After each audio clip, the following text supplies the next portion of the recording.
Live from the Morristown Medical Center, Conn Medical Pavilion, it's Tuesday night. So now we're going to talk about moles and other ways of measuring the amounts of chemical that's present in an object. And this is from chapter 5 of our book. So what we're talking about again in this thing is we're talking about the composition of matter. We've done this a few times before. We've talked about how matter, when we look at it, when we're looking at a pure substance, either a compound or a molecule or an element with different atoms, we're looking at something where all the atoms are the same. And so far, we've just talked about having the same amount of material in that subject, whether it's an element or a compound, but we haven't really talked about ways of actually measuring the amount of material that's there other than something like the mass of it. But like we said before, and like we've covered before, we're working with pure substances that can be broken down on a fundamental level into really, really small particles. And those particles are either individual compounds when we're talking about a compound, we're talking about individual molecules, or we're talking about individual elements, atoms of an element. But how do we count the number of atoms in the element? How do we count the number of molecules in a compound? And we can do that using things like moles, or we can use things like grams like we've been doing. And this chapter covers things like the moles. So again, for this cup of water, right, we can zoom in on the water, get down to the individual molecules of that water, the individual atoms that make up those molecules even. But this is the smallest we can go and still have water. If we were to break this, we would have all of a sudden not have a water molecule, but have a hydrogen atom and an oxygen atom. So we can't go any smaller than that. But how do we actually count the number of molecules or the number of atoms that are present in these circumstances? And the issue with this is that the numbers that we would normally use, things even like grams, are not very appropriate because it turns out that atoms are so small and so low in mass that even a single atom or a single proton, which makes up the atom, is extremely small in mass. A single proton or single neutron, 10 to the minus 14 grams, very, very, very, very small amount of matter present in those individual protons and neutrons. And even atoms themselves have very low masses. So normally we use things like AMUs when we're talking about a boron atom, for instance. This boron 10 atom, which had 5 protons and 5 neutrons and probably 5 electrons as well, atomic number 5, would have an atomic mass of 10 AMU. But if we were going to go and say what the mass of that actual atom would be, it would be 1.67 times 10 to the minus 23 grams. Very, very, very small mass. Very hard to measure the mass of an individual boron atom because this number is so small here. Same thing if we were to do this with a boron 11 atom. Very similar in mass there. Difference between those is only 1 AMU unit. And we've gone over this before when we look at our periodic table. The reason why these are average numbers, these numbers at the bottom here, which indicate the mass of an atom, the atomic mass. But it's not just the single atomic mass, it's the average atomic mass. And that's because it's when these elements are being looked at, there's different elements. Some borons have a mass of 10, some borons have a mass of 11. And most of the time you're going to see the boron with the mass of 11 because that's the one that exists 80% of the time. But 20% of the time you're going to see that boron with a mass of 10. And to account for that, because you're getting a mixture, if you have more than one boron present, you're going to have a mixture of boron 10 and boron 11. And the average mass that you're going to be pulling out for those atoms is 10.8 to reflect the fact that there are borons with masses of 10 and borons with masses of 11 both present, but the majority have that mass of 11, which is why the number is closer to there. And we see that with all atoms. All atomic atoms have on our periodic table have this number down here. This one's only got 4 significant figures. Some may have more significant figures, some may have less. And you can use that mass, though, to figure out the mass of an atom or the mass of a molecule, the formula mass, right? H2, for instance. Again, going to that line on the periodic table. H2, 1.008 AMUs. And we have 2 H's in an H2. So we just add that number twice, or we could just say it's 2 times the number 1.008. Either way, you're going to get this same 2.016 number. And again, significant figures. This has 3 decimal places, or this way it had 4 significant figures. The answer does too, because this isn't just 2 This is infinite 2, right? It's defined as 2. It has the right number of significant figures that we're going to use all those. It's 2.000000, right? It's very well defined. There are exactly 2 atoms. You can't have half an atom. You can't have more than an atom. It's not 2.1 atoms. It's not 1.9 atoms. It's 2 exactly. So that's why we're not worrying about the number of significant figures here, but we do worry about the number of significant figures over here. That's why our answer has the same number of significant figures. Again, significant figures are going to come up again and again now. Now that we've learned how to use them, it tells us where do we round our numbers when we do the answers to these types of questions. Something similar could be done for things like the H2O. Something could be similar done for an H2O2 molecule. All these atoms, we could figure out their masses for a molecule's weight. And this is just an example here, right? So CO2, we could do it as well. Right? We would figure out what's the mass of a CO2. Well, CO2 is 12.011, and then O2, oxygen twice, 15.999, 15.999. Then we add them all together, and we're going to get a certain number. Now, depending on the problem you have, maybe you don't have to use this many decimal places. It's going to matter with the way the question is set up. But the way this is set up right here, it needs them all. 12.011 plus 15.999 plus 15.999. So if we do that, we get the following number, 44.009. And that's what we have. We have these things when we add them together. Again, significant figure rules for adding and subtracting. Same number of decimal places in the answer as in the original number, 3 decimal places in this case. So that's our mass. This is the molar mass of a carbon dioxide molecule. And in this case, because it is a unit, we have to include our atomic mass units for that number there. And that's the mass of a single molecule of carbon dioxide. Do the same thing for larger molecules too. Leave this to people to try out, right? It would be, again, if we're using something like glucose, we just look up the formulas, right? C weighs 12.011, and there's 6 of them. But we also have to add the hydrogen mass, right? 1.008, and there's 12 of those. So 1 multiplication, second multiplication, third multiplication is the oxygen. Oxygen, 15.99. Multiply that by the number of oxygens, which is 6. And this is going to come to about 180 units. But if you want to do the actual calculation later, you can do that to confirm. So we can use masses. We can use the number of the AMU masses for a molecule, figure out the mass of a molecule or the mass of an element in AMUs. But a lot of times people don't like using AMUs. They like to use things like masses, like grams or kilograms.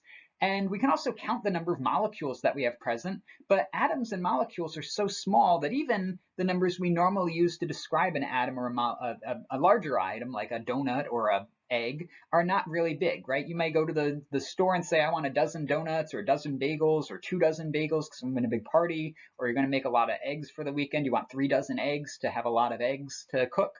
But 3 dozen atoms is still really, really, really small.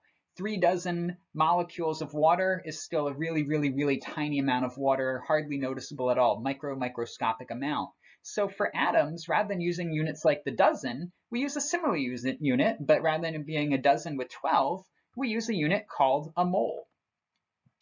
And a mole of an atom is equal to this number. This number can be written in scientific notation, 6.02 times 10 to the 23rd power. 6.02 times 10 to the 23rd. We got our mole right here to remind us about it. So we're going to leave our mole up on a lot of our slides to remind us what that's equal to. But it's like a dozen. Just like if you were going to buy a dozen donuts, everyone would know that meant you're buying 12 donuts. If you're going to buy a mole of atoms, everyone in the science field would know that you're talking about 6 times 10 to the 23rd atoms. Or if you're getting a mole of molecules, you're getting 6 times 10 to the 23rd molecules. A mole of anything is just 6 times 10 to the 23rd anything. So you could have a mole of moles if you wanted to. You'd have 6 times 10 to the 23rd moles if you had a mole of moles. So we could do the same thing, right? 1 mole of hydrogen, 6 times 10 to the 23rd hydrogens. A mole of carbon, 6 times 10 to the 23rd carbons. It's the same number for both. It's just the unit, just the atom that changed, right? Mole of hydrogen versus a mole of carbon versus a mole of water molecule. Anything you can have a mole of.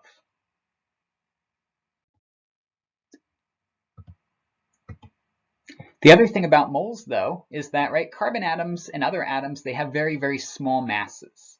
And it turns out through quirks of the way the periodic table works and the way we've defined AMUs, that the mass of an atom, in terms of atoms are in AMUs, and it is related to the number in the moles. So just like a carbon atom would have a mass of about 5 times 10 to the 24th, negative 24 grams, very small number, 12 carbon atoms would just be 12 times that. So a dozen carbons would equal about 6 times 10 to the minus 23. Not very practical for measuring that.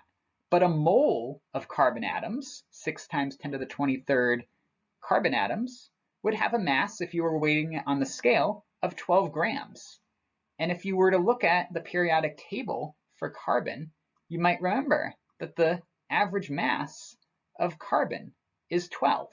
12 AMU, a single carbon atom, so one carbon atom is equal to 12 AMU, and a mole of carbon atoms is equal to 12 grams. Whenever you have a mole of an atom, you have a mass equal to its molecular weight in grams. So that number on the periodic table can help us figure out the masses of moles. So here we go, right? If we had a mole of hydrogen atoms, we'd have 6 times 10 to the 23rd hydrogens. If we had a mole of boron atoms, we'd have 6 times 10 to the 23rd borons atoms. If we had a mole of carbon, that's the same as saying we have 6 times 10 to the 23rd carbon atoms.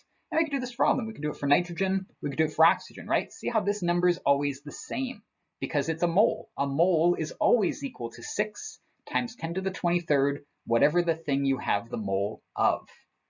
But we can also do these, rather than in terms of moles, we can do them in terms of masses. And that's where these numbers at the bottom of the periodic table, the average atomic mass, are going to come into play. Because it turns out that a mole of hydrogen has a mass of 1.008 grams. That's the number right here at the bottom of the hydrogen's periodic table number. It's on the number on the periodic table. Same thing for a mole of boron. A mole of boron would have a mass of 10.81 grams. A mole of carbon, 12.011 grams. So if you have a mole of a certain atom, you can look on the periodic table, look at its mass, and figure out what that mass of mole would be. So a mole of oxygen is going to have a mass of about 16. A mole of nitrogen is going to have a mass of about 14 grams. And if you have 14 grams of nitrogen, you have a mole of nitrogen, which means you have 6 times 10 to the 23rd nitrogen atoms. Same thing for the oxygen. So right, we can see this case, right? These are all 1 mole. But 1 mole of oxygen has a different mass than 1 mole of hydrogen. 1 mole of carbon has a different mass than 1 mole of nitrogen, but they all have the same number of atoms. Because a mole is always equal to the same number of atoms. 1 mole is always equal to 6 times 10 to the 23rd atoms. And we could do this for atoms in an element. We could also do it for molecules. We can do it for molecules as well. We just need to figure out the molecular weight of that formula. And the molecular weight is just the mass of all the different atoms present, right? 1 mole of H2O would have 1 mole of H2 and 1 mole of O. So it would have 2 moles of hydrogen total and 1 mole of oxygen total. It would have the mass of all 3 of those together. So we could figure out the masses of that molecule by adding those numbers. Turns out that 1 mole of water has a mass of 18 grams. That 18 grams of water would contain 1 mole of water, and it would contain 6 times 10 to the 23rd molecules of water. So having those numbers of water present, and we could do this for any atom we wanted to, or any molecule we wanted to. We could do it for O2. We could look at the molecular weight of the O2 molecule as well, and figure out what that mass is. O2 would just be 2 times oxygen, or in this case, 16 times 2, about 32. 31.98 if we use the right number of significant figures. And again, 1 mole of oxygen contains 6 times 10 to the 23rd oxygen molecules, or a mass of a mole would be 32. A mass of 6 times 10 to the 23rd oxygen molecules would be 32 as well, because 6 times 10 to the 23rd is 1 mole. And we can do this for any molecule we want, even for things like CO2, even for things like peroxide. As long as you have a formula, you can figure out that mass, and you can figure out the molecular weight for that molecule. So let's try this for another one. Let's do another example. We have actually the mass of CO2, so we can actually jump back and grab that if we wanted to. It was 44-ish, but let's do it again, right? So 12.011 plus 15.999 plus 15.999. That's going to give us the molecular weight of the CO2 molecule, right? 1 C, O, 2, 2 O's. So let's add those up. 1599, 1599, 1201. We figured this out earlier. It's 44.009, and that's grams per mole. So if we had 54 grams, so now we have a conversion, right? We have a conversion that says 44.009 grams of CO2 is equal to 1 mole of CO2. So that's our conversion right there. So we could do a conversion factor like we did before.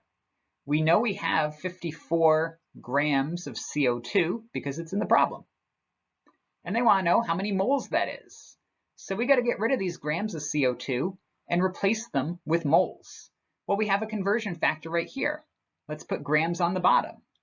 44.009 grams of CO2 is equal to 1 mole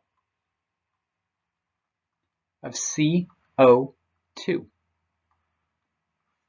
So that's our molecular weights right there.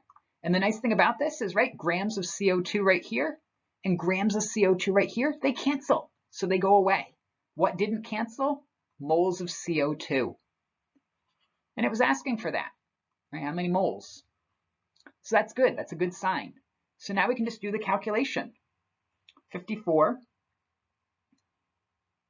divided by 44.009. And if we do that, we're going to get a number on our calculator, and I'll write it out. 1.2.227021745.6. All right. That's not the right answer for reporting this, though, right? We want to include significant figures. There's 2 things wrong with this answer, actually. 1, there's no units. So let's fix that. Let's put the units in. All right, it's moles. All right, so we fixed one problem. At least now we have units listed. But we have another problem, right? The number of significant figures right here. This has 1, 2, 3, 4, 5, 6, 7, 8, 9, 10, 11 significant figures right there. This number's got 2.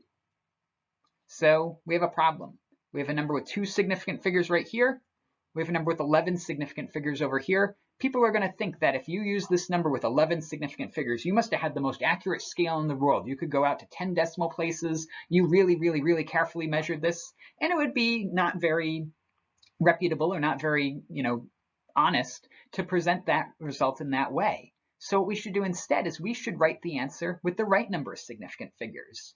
We only got 2 significant figures, so we're going to cut it off after 2. 1, 2, we're going to cut it off here, 1.2. Now, do we round that 1.2 up to 1.3, or do we leave it at 1.2? We have 2 different choices. And if you look at the number right next to the 1.2, it's this other 2 right here. Well, that 2 is less than 5, so we're going to round down. We're going to go to 1.2. Again, we don't want to forget our unit, though, so 1.2 moles of CO2. That's our final answer for this type of problem here. How many moles are in 54 grams of CO2? 54 grams of CO2 is the same as 1.2 moles of CO2. Now we can do this for other molecules as well, right? We can do this for CO2 like we just did. We can do it for water too. So this is another example here. It's looking at moles. It even gave us a reminder, just like our mole did, of how many molecules are in a mole. We got now a different number, 208 grams of H2O. And again, it wants us to turn grams of H2O into moles of H2O. So we've got the number that we started with, 208 grams of H2O. Well, if we're going to do a conversion, we're going to need to get rid of those grams. We're going to need a number that has grams of H2O down here and a number that has moles of H2O up here. And we can do the same thing we did before, where we can add these masses together. So for water, 15.999 is the mass of the 1O plus 1.008 plus 1.008. So the mass of a water molecule, 18.015 grams per mole. 1 mole of water has a mass of 18.015 grams. We can write that here. 1 mole of water has a mass of 18.015 grams. So now that we have that number, we can easily go from grams to moles. We have a gram number here, grams of H2O, and grams of H2O, they cancel out. So if we do that again on the calculator, 208 divided by 18.015, number comes out to be 1154.55. Pretty good size number, 54593. Again, though, we got look at our significant figures. This number here has one. Let's do it in a different color. 1, 2, 3, 4, 5. Got 5 significant figures there, but only 3 significant figures over here. So, based on that, we have to use only 3. This number's got 2, 4, 7. This number's got 7 significant figures, way too many. Even 5 is too many, but we got to go to 3. So 1, 2, 3 significant figures. We're going to cut off after that 5. 4 is less than 5, so it's going to round down to 11.5 grams of H2O. Sorry, moles of H2O. We already had grams, right? Got to leave the unit that didn't cancel. So 11.5 moles of H2O. We have to go back and check on that other problem. We may have used the wrong unit. But in this case here, right, grams divided by grams, leaving moles as the final result for that number. And that was what it was asking, right? It was asking how many moles are there. 11.5 moles are there.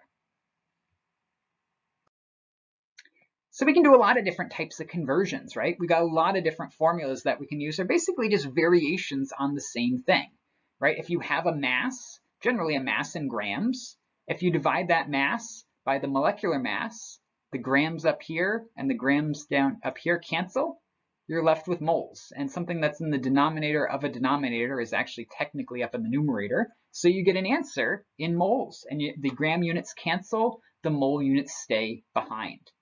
If you have numbers of moles, you can multiply by 6 times 10 to the 23rd to get the number of molecules, or you could do it the other way around. If you had a mass and you wanted to go to molecules, first you would go from mass to moles. That's this part here, the same as what we had there. And then you just multiply that number by 6 times 10 to the 23. And that'll give you the number of molecules or the number of atoms if you're working with a pure element. If you have a number of moles and you want to figure out what the mass of that number of moles is, take the molecular weight, divide the mass, it gives you a mass in grams. If you have a number of molecules, divide that number of molecules by 6 times 10 to the 23rd. It'll give you the number of moles. You can then multiply that by the molecular mass to figure out what the mass of that number of molecules is. If you had 3 billion molecules, how many grams does that molecule weigh? Well, you need to know what the molecule's molecular weight is first. But once you do that, you convert molecules to moles, multiply moles by that molecular mass, and you get your final result there. So we've got a lot of different conversions that use mass and moles, and they're just variations on the same calculation, just going in different directions. But for all of these, just kind of remember, it's the unit you want versus the unit you have. If the unit you want is grams and the unit you have is molecular weight, it's moles per gram or grams per mole. If the unit you have is number of molecules and you want moles, it's number per molecule or moles per molecule, so that these things cancel and we're left with the unit that we want to have no matter what. So for instance, another experiment, right? Now we want to know how many molecules are present. We have water. Again, we figured out water the previous page. Water has a mass of 18.015 grams of H2O per 1 mole of H2O. We calculated that on the previous page. So what do we know, right? We know that we have 56 grams of H2O. Well, let's get rid of those grams of H2O because we don't want grams of H2O, we want something else. So if we do that, we put this 18 number down here, 18.015 grams of H2O. On the top, 1 mole of H2O. All right, grams H2O and grams H2O, they cancel out, but it gives us moles. But we don't want moles, we want molecules. So what are we going to do? We got to get rid of these molecules and bring in moles. And our mole here reminds us, this is how many molecules are in a mole. So let's get rid of our moles. 1 mole of H2O on the bottom. And then on top, the number of molecules, which our mole will remind us is 6.02 times 10 to the 23rd H2O molecules.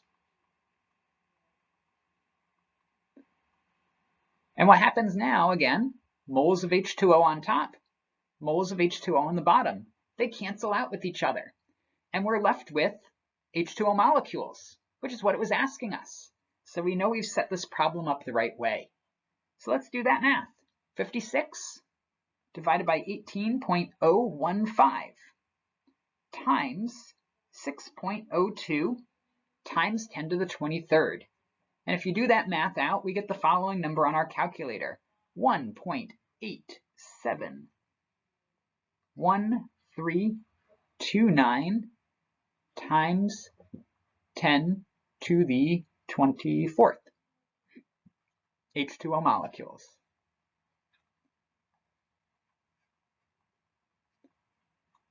But again, we got to go back and do our significant figures. Significant figures, who we got? We got a number here that has 1, 2, 3, 4. This one has 5. This one's got 3. And this one's got 2. So we're stuck with 2 significant figures, which means that we got to stop at 1.8. 1.8, look at the number next to it and see. Does 7 let us round up to 1.9, or does it round us down to 1.8? 7 is higher than 5, so we have 1.9. Now, when you do your rounding, don't forget this part too. 1.9 times 10 to the 24th. And again, don't forget this part, the label. H2O molecules. So that's our answer. We have 56 grams of water. It's a certain number of moles. It's about 3 moles. And 3 moles of water has a mass of about 1.9 times 10 to the 24th. That's how many molecules are present. So 1.9 times 10 to the 24th molecules would have a mass of about 56 grams, would have a mole number of about 3.1. That's 3.1 moles of water. So we could say that we have 3.1 moles of water, if we want to report it that way. We could say that we have 56 grams of water. We could report it that way. Or we could say that we have 1.9 times 10 to the 24th water molecules. All those are different ways of describing the same amount of matter present in this particular sample. And we could do this for any number we wanted to. Let's do one more final one, where we're going to go the other way. Right now, they've actually given us a number of molecules. We have 1.423. And again, don't forget your significant, your scientific notation. And this is CO2 molecules. Now we got to go from molecules to moles, because this is what we want to figure out, right? We got to get rid of those molecule numbers. So our mole will remind us that 1 mole of CO2 is equal to 6.02 times 10 to the 23rd CO2 molecules, which means that we can do this value here. But we don't want molecules of CO2, and we got rid of them. But we don't want moles of CO2 either, so we're going to have to get rid of that mole of CO2 too. But we can figure out the molecular weight. That 1 mole of CO2 has a certain mass of CO2. And if we were to go on our periodic table, we can just do a nice version that carbon has 12.001, that was what we saw before. Oxygen has 15.999. So we can add those 3 values together like we've been doing a few different times.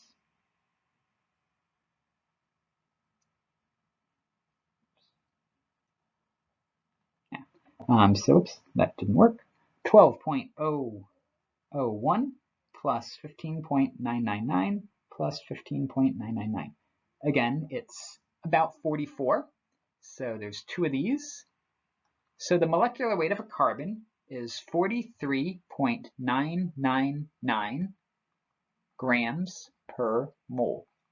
So let's put that in here, 43.999. 12.01, 1599, 1599.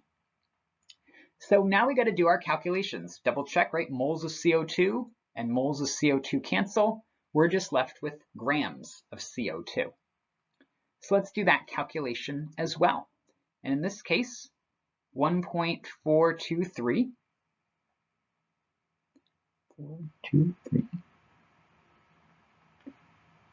divided by, times 10 to the 25th, divided by 6.02 times 10 to the 23rd. That comes out to about 24. So we've got a little bit around, this is about 24 moles or 23.6 moles. But we got to go not to moles, but to grams. So take that number we just got and multiply it by 43.999. And if we do that, we get the number 1040.0428. And again, just like every other problem, we got to figure out significant figures. This one's got 4, this one's got 3, this one's got 5. So we're going to cut it off there, 1040 grams of CO2. And we can do this for any molecule, any formula molecule we have a formula for, any molecule that we have a number of grams for, any molecule that we have the proper notations on, we can do these kind of calculations. And this lets us turn grams into moles, turns moles back into grams. It can let us do reaction numbers. We can do all sorts of different things with this. And one thing else that we can do with this is going back to the idea of balancing equations and figuring out, like if you had a reaction where you had 2 A's and that maybe produces 3B, very simple reaction here. Number A being converted to B, comes some kind of reaction problem here. And for this ratio, we know that there's 2 A's needed to make 3 B's. So we could say that we had 2 molecules of A creating 3 molecules of B. But we could also say that we had 2 moles of A producing 3 moles of B. So as long as you have your coefficients, we can figure out how many molecules are made. We can figure out how many moles are made. We could even figure out how many grams are made. So we can take those same reactions that we did in chapter 4. So remember in chapter 4, we were doing all these ratios, figuring out how much of product 1 can be made from compound 1. We can do those same ratios that we did before, but now we can do it with moles and grams as well. So it's expanding on that idea we just talked about, looking at how we can create molecules and figure out how many moles of molecules are made, or how many grams of molecules are made, or how many molecules themselves are made too. So this is more of the chapter 4 idea versus the chapter 5. So we see 2 different ways of doing these calculations now. So something we talked about before in chapter 4, as well as 2 new ones from chapter 5 where we are now, using that idea of moles, bringing in moles and grams into these reactions.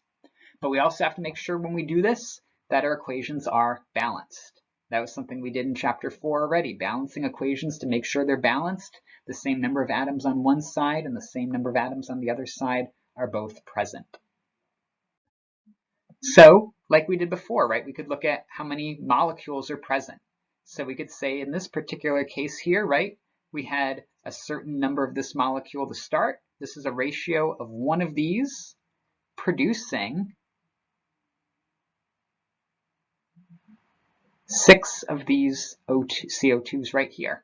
So one glucose is converted into 6 CO2s. And they said that they actually got 24 CO2s, which means they must have had 4 of these glucose C6 molecules to begin with. So looking at these, this is the C6 molecule here, right? So you could do that ratio, right? You know what you had, 24 CO2s, and you know that there's a ratio. 6 CO2s produce 1 C6H12O6. You could write the ratio this way, or you could write the ratio this way and put the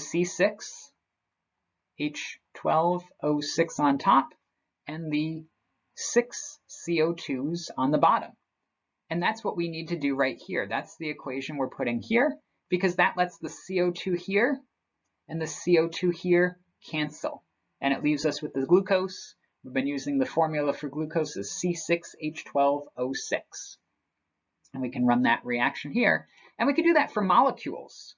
But we could also do that if this was moles. If they said 24 moles of CO2 were produced, how many glucose moles? So 24 glucose moles. This would be moles here. This would be moles here, which would mean that this is moles here. Because just like if you have 24 molecules, or 24 dozen molecules, or 24 moles, it's still that same 1:6 ratio. And we can therefore do those same things we were seeing in chapter 4, where we were doing ratios and figuring out how much of one is produced from the other, or how much is produced in the ratio that way. We can do those types of reactions here as well. And we can do it with either moles, or we could do it with molecules. And we can even do it with grams. But we could do it here, again, looking at molecules, looking at moles, just like we did before, rather than saying how many molecules, how many moles, and then how many moles are produced. Doing those same, but it's still that same 1:6 ratio that was present regardless. And we can do this for a whole bunch of things, but we can also do it for grams. The only thing you need to do when you bring in grams now is you need a balanced equation like we had before with these numbers in front, and that lets us go from molecules of one thing or moles of one thing to moles of something else.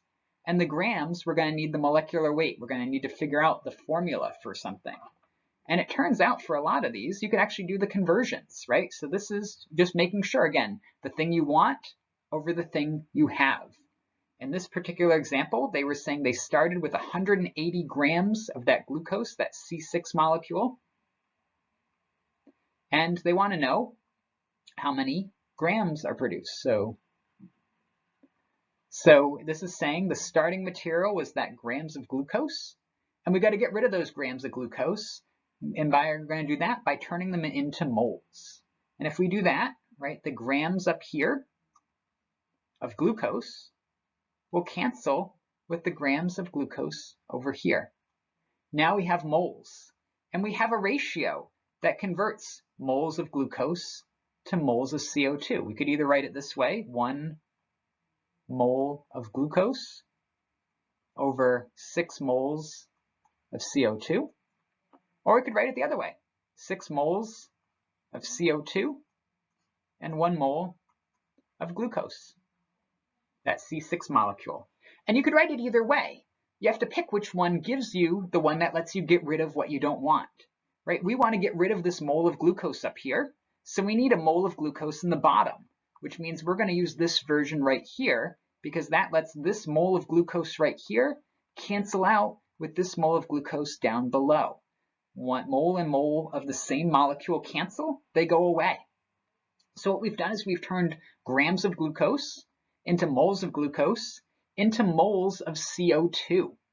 And we could stop there if it was asking for how many moles of CO2 we have, or if it's asking for how many grams of CO2, we just do one more step.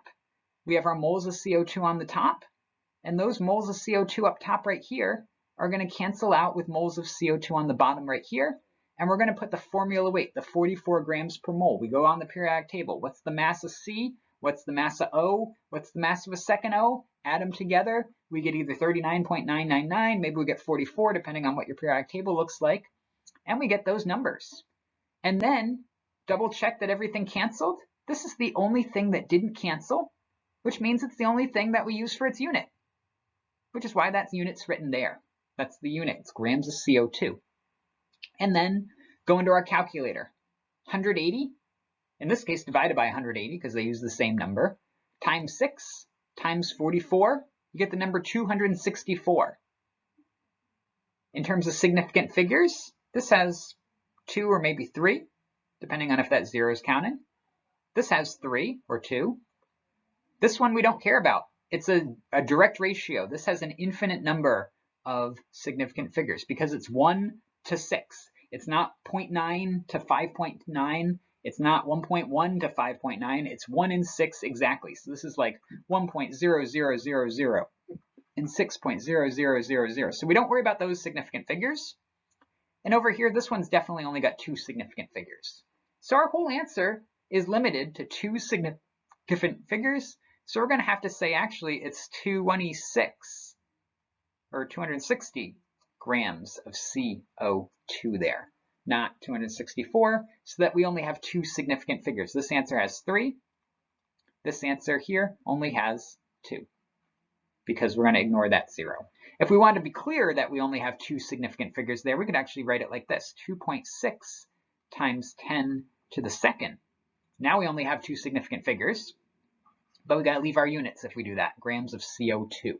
And this is also something with only 2 significant figures in it. So that's very clear that this has 2 versus this has 3.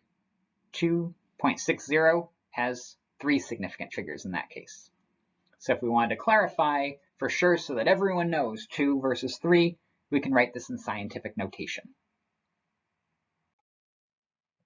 And we can do this for all sorts of different units. We can do this for any conversion we wanted to. If we're going from glucose to water, for instance, it's saying here, right? Grams of glucose, again, this is glucose right here, C6H12O6, and they figured out the molecular weight of that, so that the molecular weight here and the molecular weight here cancel. Grams of glucose divided by grams of glucose equals 1. That unit goes away. And then they looked and said, all right, what is the ratio? It's 1 of these to 6 of these. That's our ratio here. And we know, why does the 6 go on top? Because we need the 1 glucose on the bottom so that the mole of glucose here and the mole of glucose here cancel out with each other. And when we do that, we get moles of H2O on top. But they were asking not for moles of H2O, but grams of H2O. So we go on our periodic table, we grab the mass of H, 1, grab the mass of oxygen, 16, add them up, 1 plus 1 plus 16 is 18. So now my moles of H2O here and my moles of H2O here, they cancel as well. Only thing that didn't cancel was grams of H2O, and we have that number.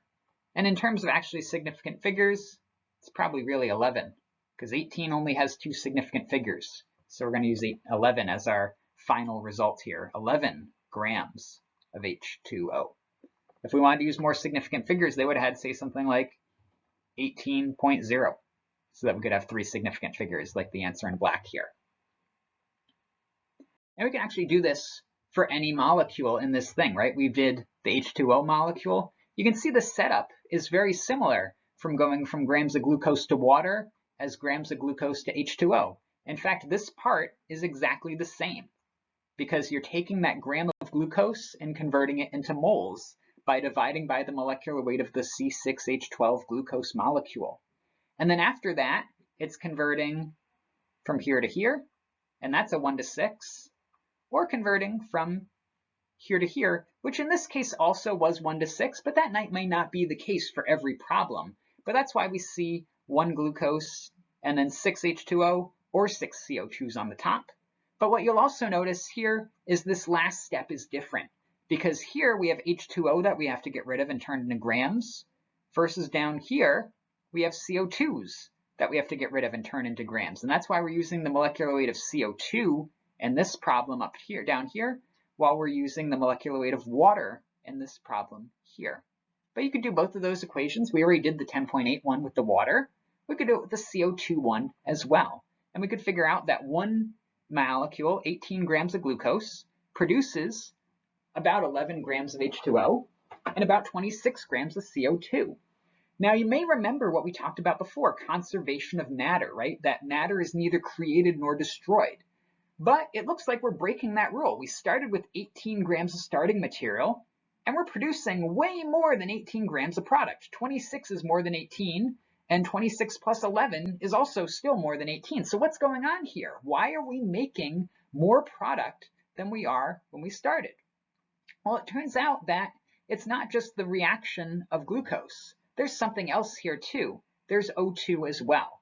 So we can figure out how much O2 would be needed to do this type of reaction. How many O2 molecules are needed to react with these glucoses to produce this number of CO2 and H2O. And we can do that calculation too. Again, the first part looks the same. Everything else looks a little bit different. And if we were to do that calculation, again, grams of glucose, moles of glucose divided by moles of glucose, moles of O2 divided by moles of O2. Formula weight of O2 leaves this grams of O2 as the final result here. And now if you do that, you can see that you started with 18 grams of glucose and about 19 grams of O2. That comes together to about a little bit shy of 40, about 37 total when you add those together. And what do you produce? Well, we produced about 11 grams of water and about 26 grams of CO2. That adds up also to 37. So we started with 37 grams of material, and we ended with 37 grams of material. So we didn't break that rule about conserving matter when we do a reaction, because it turns out those matters just rearranged. Just like how you could check that all your atoms are still present, how many O's are present on the left, how many O's are present on the right, how many C's are present on the left, how many C's are present on the right. We could do that with the grams as well, and we would see that not only is the same number of carbon atoms present on the left and right, the same mass of carbon is present on the left and right. And to extend that one step further, the total mass of all the reactants, in this case the C6H12 glucose and the O2, is equal to the total mass of all the products, in this case the CO2 and the water. Just like the number of atoms is the same on both sides of every type of atom, the number of mass on both sides is also equal, because mass is conserved as well as matter. Matter is conserved, which means number of atoms is conserved, number of atoms in those molecules is conserved, and the total mass of all those atoms in those molecules is conserved as well. And this is just one more example of that.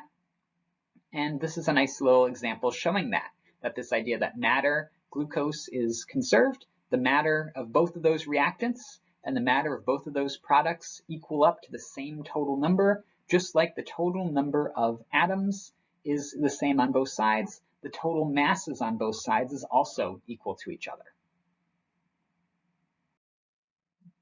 And this is just one more example where we can do that type of reaction here. So this is a reaction of H2 plus O2 reacting to form a new product.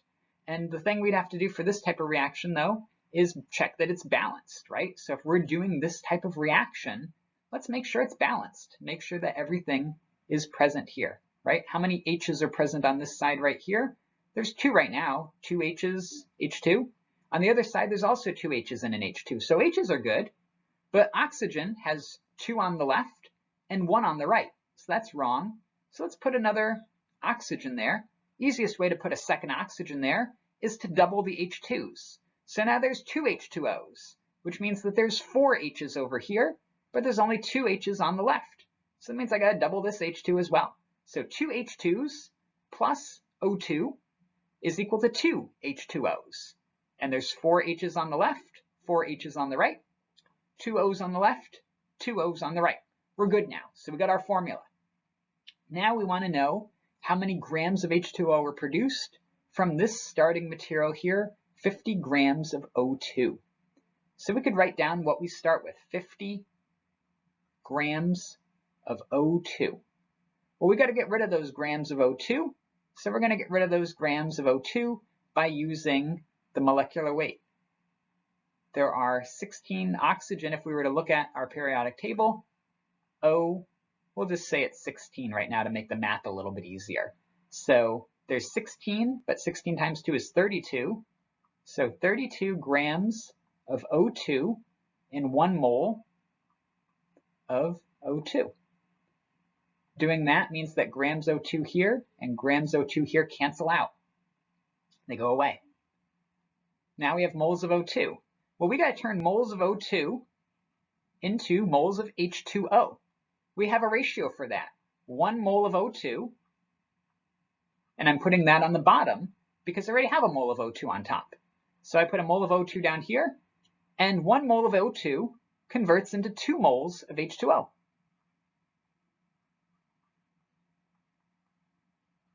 So now my moles of O2 here and my moles of O2 here, they cancel.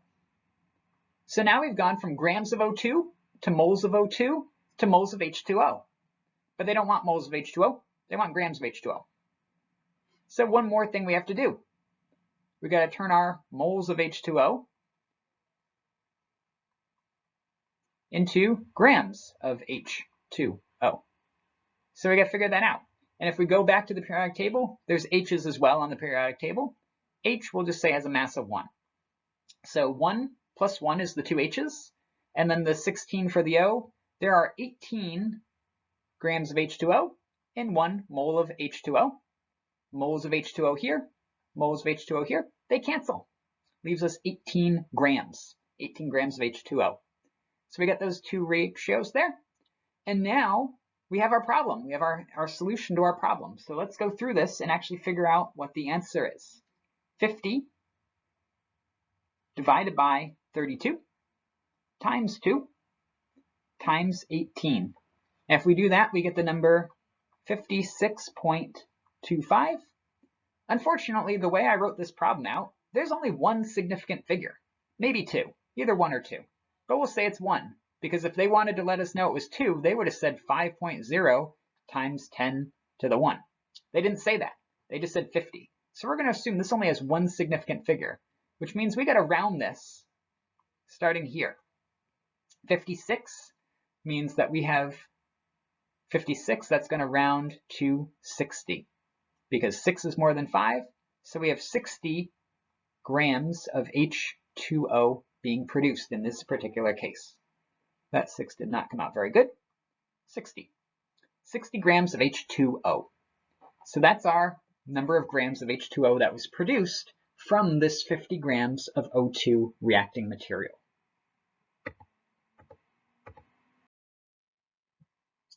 And you can do this for any type of molecule you want, as long as you have all the different products. And you can do this even multiple times. This is another example here that we can kind of show. Again, we have a reaction. Again, always make sure that things are balanced. Initially, the reaction wasn't balanced. We had to modify this reaction to be balanced here, right? 1 C4 can't make 1 CO2. There's 4 C's over on the left and 1 C on the right. But if we go through and balance this out, turns out that you have 2 C4H10s. That reacts with 13 O2 molecules to produce 8 CO2s and 10 H2Os. We could go through and figure out the molecular weight or molecular mass of the C4H10. There's 4 carbons, each with a mass of 12. There's 10 hydrogens, each with a mass of 1. This is 56 grams of C4H10 per mole of C4H10. So we have that molecular weight conversion there. And this is saying, right, how many grams of H2O are produced from that versus how many grams of O2 are required. So we can do the first one, right? We have our molecular weight. We have the starting material here, that 50 grams. We have our moles, 1 mole of C4 divided by the molecular weight. That means that this gram number here and this gram number here cancel. leaving us moles of C4H10. We got to go from moles of C4H10. It's asking us to go to H2O. Well, that is a 2 to 10 ratio. The 10H2O goes on top because I need my C4s up here and my C4s down there to cancel. That would go from grams of C4 to moles of C4 to moles of H2O. It's asking for how many grams of H2O though, so there's one more step, getting rid of the moles of H2O, and we're going to get rid of those moles of H2O by using the molecular weight of water, which by now we've done enough times that we know it's 18 grams per mole. 1 mole of water has a mass of 18 grams. And if you were to do this on the calculator, you get a number that looks like this. But again, we have an issue that we really only have one significant figure here. Because again, if there were 2 significant figures, they would have said 5.0 times 10 to the 1 grams. They didn't. So we're going to have to round this to 80. But that's okay to do that because there's not a lot of precision in that measurement. We have to round up to cover that number. Do this one more time if we wanted to instead. And again, you see the setup is initially the same. We're getting rid of these grams of C4, which means we have to divide by the molecular weight. And then we have to get rid of the moles of HC4 and the moles of C4 down here. And again, 2 moles of C4. In this case, it's asking how many O's. It's a 2 to 13 ratio now. So I'm putting that 13 up here so that the 2 goes on the bottom, which means the 2 cancels. I've turned grams of C4 into moles of C4, turned moles of C4 into moles of O2. And again, it wanted to know grams of O2. It didn't want to know moles of O2. If it did, we'd stop here. It's not. It's asking for grams of O2. So we got to get rid of these moles of O2 by dividing by the molecular weight of O2, which by now we know is 1632. And again, doing the calculation, only one significant figure, so we would round this up all the way to 200 grams of O2. So that's our reaction type of things here, using these stoichiometry ratios that we used in chapter 4, but this time to find things like masses of molecules versus the number of grams of molecules, rather than just the total number of molecules or the ratio between those 2 different reaction groups. So we've looked at these reactions in a couple different ways. Once we have our balanced reaction with all the proper stoichiometry, making sure that the right number of atoms on the left is still consistent with the number of atoms on the right, then we can do a lot of different things. We can take our reaction, we can look and see how many molecules did we start with, how many molecules did we end with, and we can actually say if we had a certain number of molecules of compound A, how many molecules of compound B will be produced? Or using those same stoichiometric ratios, how much of A and B are needed to react with each other. We could even do that now that we have moles to go from grams to moles or moles to grams. If we have a certain number of molecules of A, how many grams of the product are produced? Or if we have a certain number of grams of a reactant, how many molecules or how many grams of that product can be produced in the end? As long as we have a balanced reaction where we have the right number of stoichiometric coefficients, we can do that. But in doing that type of reaction and in doing those types of calculations, we make a couple assumptions. And the assumption that we make is that for these reactions, that everything is present in the same amount, that we have the right number of reactants to allow all of the reactants to react with all of the other reactants for this reaction to give us the total number. And that's not, unfortunately, always the case. A lot of times we actually are limited in our reagents, what we call limiting reagents, where we don't have enough reactants for everything to run. We don't have enough reactants for the molecules of A to react with all the molecules of B, and one of those molecules gets used up first, and the other one's left behind. What we call the limiting reagent is the one that's used up first, and the excess reagent is the one that we have extra left over of. And we can do an example here to show that kind of in a useful way. So for instance, if we had a bicycle factory and we wanted to make bicycles, then we could... All right, guys, enough of that. All right, the word of the day, I guess, is bicycle. But if we had our bicycle factory and we're making bicycles using reaction, the reaction that we're looking at here is the reaction of 2 bicycle tires reacting with 1 bicycle frame to produce 1 bicycle. And when we do that, if we had the right number of bicycle tires, 2, and right number of frames 1, we could make 1 bicycle. But maybe we have a factory where we have to make lots of bikes, and we have lots and lots and lots of bicycle tires, and we have lots and lots of bicycle frames. But we probably don't always have the right amounts of both. And this is an example where that is the case. We have plenty and plenty of tires, and we have a few frames, but it turns out we only have enough frames to make 2 bicycles. And we had extra tires left over. So these 2 tires go onto this bike here. These 2 tires go onto that bike here, but we have extra bicycle tires left over. We've used up our limiting reagent, and our limiting reagent in this case is the bicycle frame. We have excess of these tires. And even though we have enough tires to build another bicycle, we don't have enough tires to build enough of the reaction total to build that other bicycle, because even though we have 2 more tires, we don't have 2 more bikes, 2 more frames. We don't have another frame here. So these tires are extra. They're spare tires. And we've used up our reaction. We've stopped our reaction because we've used up all of the limiting reagent that is present there. So let's try an example of that using some real numbers. So we've got this reaction here, C4H10O5, reacting with O2 to produce CO2 and H2O. And if we look at our molecules right here, right, C4H10, there's 4 C's over here, and there's 4 times 1, 4 C's over here. There's 10 H's over here. There's 5 times 2, 10 H's over here. There's 5, 10, 15 oxygens. Yep, the right oxygen numbers are there as well. So we've got the right number of oxygens, carbons, and hydrogens. This is a balanced reaction. That's good. That means that we don't have to worry about balancing that. They balanced it for us. And what they're saying is they want to know how much CO2 will be produced when we do a reaction that takes 17 grams of, let's fix this. This is C4H10O5, right? So 17 grams of this material right here is going to be reacted with 9 grams of this material here. 17 grams of C4, 9 grams of O2. Mixing those two together is going to produce a reaction, and one of these is going to be used up first. We are going to have a certain amount of C4 to make a certain amount of O2, and we're going to have a certain amount of O2 to make a certain amount of CO2. And one of these is going to be reacted first and used up. That's going to be the limiting reagent. It's going to be the one that produces the less amount of CO2. So we could try that.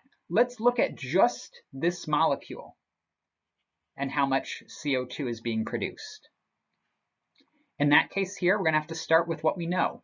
We have 17 grams of this molecule here, C4H10O5. So let's figure out the mass of that, C4H10O5. So we've got our molecules, so let's just use 12 and 4 for this one. So 12 times 4, we'll just do 1 decimal place. This will be 1 times 10. And this will be 16 times 5. That'll just let us have some slightly easier numbers for doing these calculations. So 12 times 4 plus 10 plus 16 times 5, 138 grams of C4 per mole of C4. So that's our molecular weight. So we got to get rid of grams of over here. So we're not going to write it this way. We're going to write it upside down. We're going to put the grams of C4 on the bottom. 138 grams of C4H10O5 on the bottom, and 1 mole of C4H10O5 on top. Nice thing about that is my grams canceled.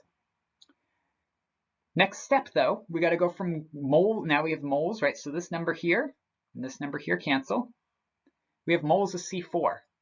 We got to go from moles of C4 to moles of CO2. And we have our balanced equation that says there's 1 mole of C4 in 4 moles of CO2, because that's the number in front of the CO2. C4H10O5. And that's nice because now this mole and this mole cancel. And it wants to know how many grams of CO2, the mass of CO2 is in grams. So one more reaction that we have to do, 16 plus times 2, 32, 44.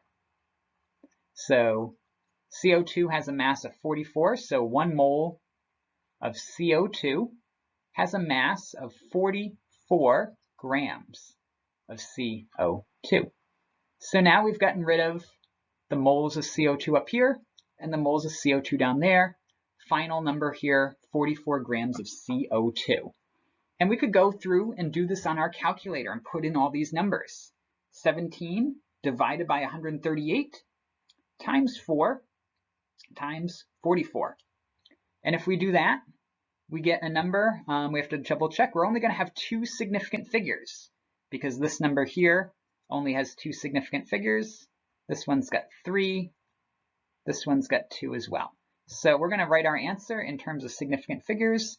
21.6, that's going to round up to 22 grams of CO2. And I did that in a weird color, but that's okay. So that's how many grams of CO2 can be made from this 17 grams right here. But we could also look at this reaction in terms of O2. So that was assuming 17 grams of CO2 of C4 is enough to make 22 grams of CO2. How much is 9 grams of O2 enough to make? We can write that out and try it out as well. 9 grams of O2. We got to get rid of our grams of O2. There's 16 times 2 is 32. 32 grams of O2 in 1 mole of O2.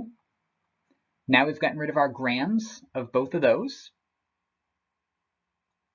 The other thing we have to do is do this reaction here and look at the next part, moles of CO2. We got to go from moles of O2, in this case 5, to 4. 5 O2s produce 4 CO2s. So 5 moles of O2 produce 4 moles of CO2.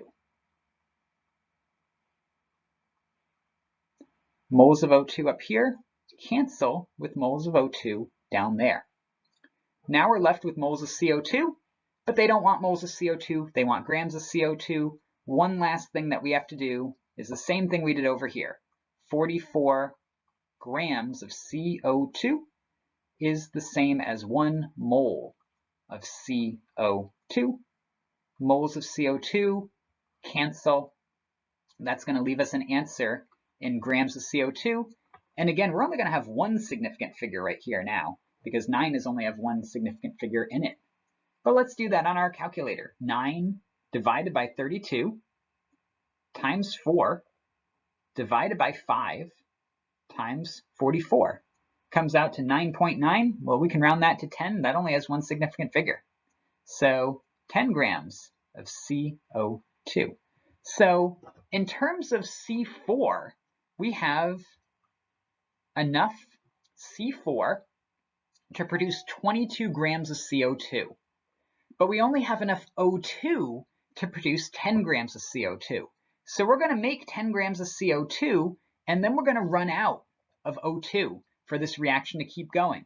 Even though there's plenty of C4 for this reaction to keep going, the reaction stops early when you've used up all of this O2. So this means that the O2 is the limiting reagent. And it's the limiting reagent that gives us only enough material to produce 10 grams of CO2 instead of the full 22 grams of CO2 that we could have made if we had enough O2 and all that C4H10 molecules together. So that's this idea of limiting reagents.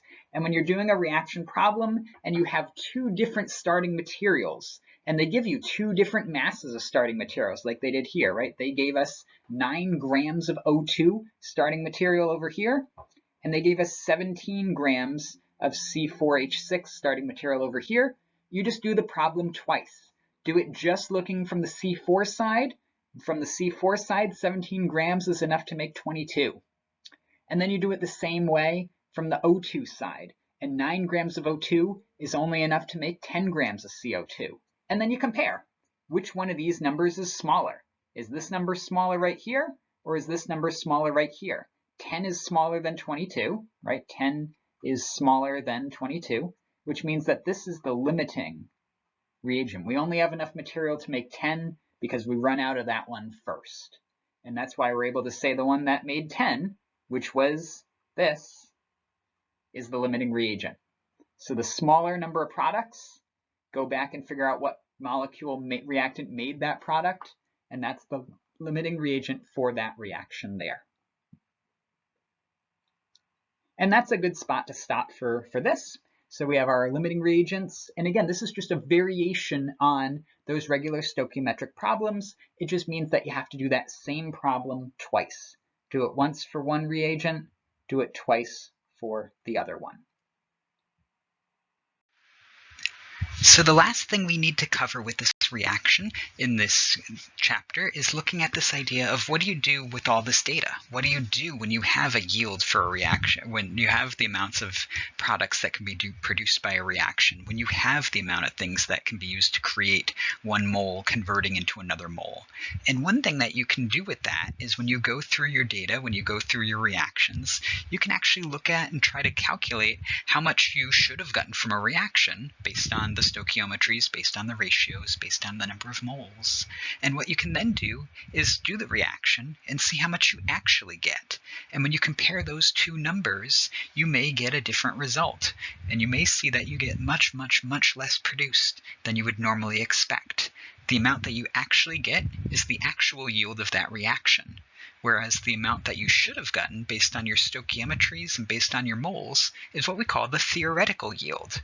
And by dividing the actual yield by the theoretical yield, you can get a percent yield. And percents we often record as percentages, so we multiply by 100 and put a percent sign on.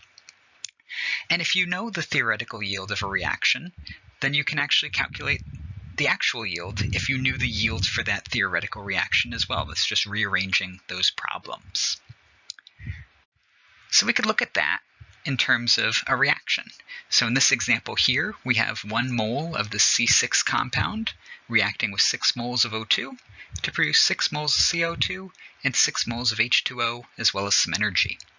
And what we do is we did a reaction. We got 9 grams of CO2 produced. But when we did the stoichiometries and all the calculations, we were supposed to get 18 grams. So we only got about half the yield that we expected. The half yield for this reaction was based on looking at this, and we saw that the yield, 9 grams of CO2 divided by 18 grams of CO2, comes out to 0.5. And then because this is a yield, we'll multiply it by 100%, and we get 50% yield from that type of reaction. And the last example we'll do here is going to be a little bit more complicated than some of the previous ones, but it ties in all those different reaction ideas together. So for this last reaction here, we're looking at a reaction between iron oxide, Fe2O3, reacting with carbon monoxide, CO, and that reaction is going to produce Fe iron and CO2 gas. And in this particular example, we're starting with 153 grams of this iron oxide, Fe2O3, and we do the reaction and we measure how much iron we get at the end. And we only got 87.9 grams of that iron. Knowing that oxygen has a mass of 16, we've been told here that iron has a mass of 55.8 grams, so we have a mass for that as well available for us, so we don't have to look at our periodic tables. And what it's doing is it's asking us to calculate the percent yield for this particular reaction given that set of data. So the first thing we got to do is figure out this theoretical yield of iron. And to do that, we're going to need our equation. And you might notice if you look at this equation here, it's not balanced. We start with 2 irons over here and 1 iron over here. Start with 3 oxygens, 4 oxygens total, end up with only 2. But we can balance this and we can modify it around a lot, end up with 2 Fe2O3s reacting with 6 carbon monoxides to produce 4 irons and 6 CO2 molecules. Now that we have the theoretical yield, going back, or the balanced equation, so again, going through your stoichiometries, figuring out those moles, making sure that the reactions are balanced for those ratios. Once you've done that, then you can actually use those ratios to figure out how much iron we should have gotten. We know we started with 153 grams of iron oxide. So let's write that down. And then let's go through the equation, convert things to moles, convert things to grams to moles of Fe2O3 to moles of iron using our balanced equation, knowing that it's a 2-to-4 ratio that we have set up right here, where 2 Fe2O3s become 4 moles of iron. And then we'll take that, we'll convert those moles of iron into grams of iron using our molecular weight of 55.8. So the first step, let's get rid of these grams of Fe2O3 by dividing by the molecular weight of Fe2O3. We know that iron's 55.8, no oxygen 16, so 55.8 plus 55.8 plus 16 plus 16 plus 16, that comes out to about 159.6. So now that means that these grams right here of Fe2O3 and these grams of Fe2O3 down here, one's on top, one's on bottom, they cancel. But we got to get rid of that mole of Fe2O3 now. And again, we know that it's a 2-to-4 ratio. So 2 moles of Fe2O3 become 4 moles of iron. And the 1 mole of Fe2O3 and the mole of Fe2O3 down there, again, top and bottom, they cancel. So now we've got iron. But we didn't want the moles of iron produced, we wanted the grams of iron produced, because we're going to compare the grams of iron from this calculation yield with this yield right here of 87.9. So again, we go to the formula weight, look on the periodic table. Here was nice, we gave it to you already. So 1 mole of iron is equal to 55.8 grams of iron. Divide 1 here, divide 1 here on the bottom, they cancel. And now that we've done that, we have a setup.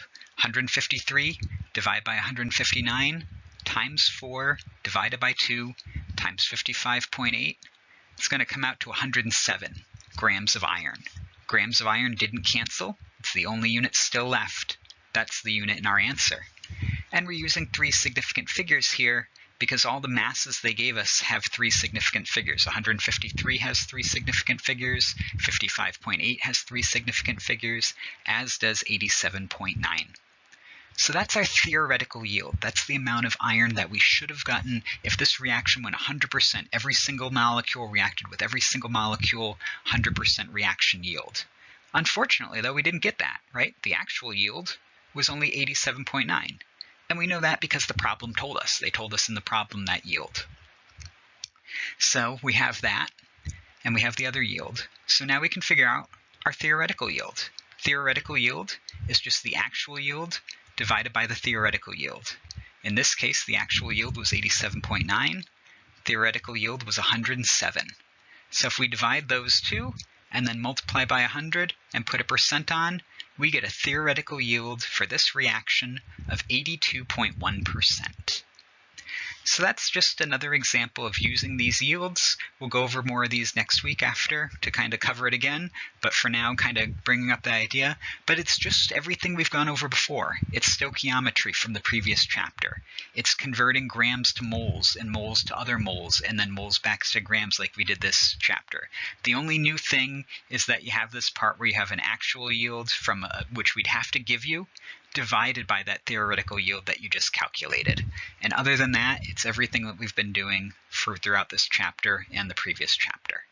So I want to thank you all for putting up with the remote class today. Hopefully we'll be able to do video lectures or other lectures tomorrow, but live, so that you're able to interact, you're able to see things.